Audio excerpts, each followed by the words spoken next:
پر بھی سبز ہلالی پرچم کے رنگ میں رنگ گئے ہیں۔ مقامی سرداروں، نوجوانوں کی ریلی اور اسپورٹس مقابلوں نے جشن آزادی کی تقریبات کو چار چاند لگا دیے۔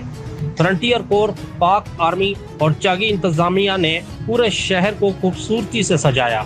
عمارتوں پر دلکش چراغاں کیا گیا، قومی پرچم کے رنگوں والے لباس زیب تن کیے۔ قبائلی سرداروں اور بچوں نے سب کو اپنی طرف متوجہ کیے رکھا۔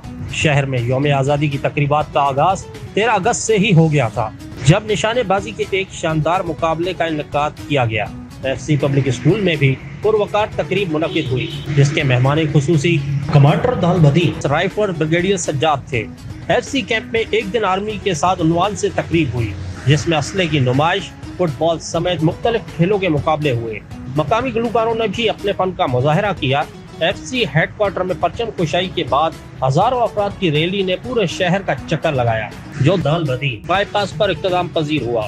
کمانڈر دال بدی رائفلز بریگیڈیئر سجاد، ضلع ناظم ودود خان سنجرانی، ڈپٹی کمشنر چاگی حسین جان بلوچ، ایڈیشنل ڈپٹی کمشنر حاجی اسد اللہ، اسسٹنٹ کمشنر دال بدی عبد Basit Buzdar, district police officer عبد العزیز جاکرانی نے تقریب کے شرکاء میں انعامات تقسیم کیے۔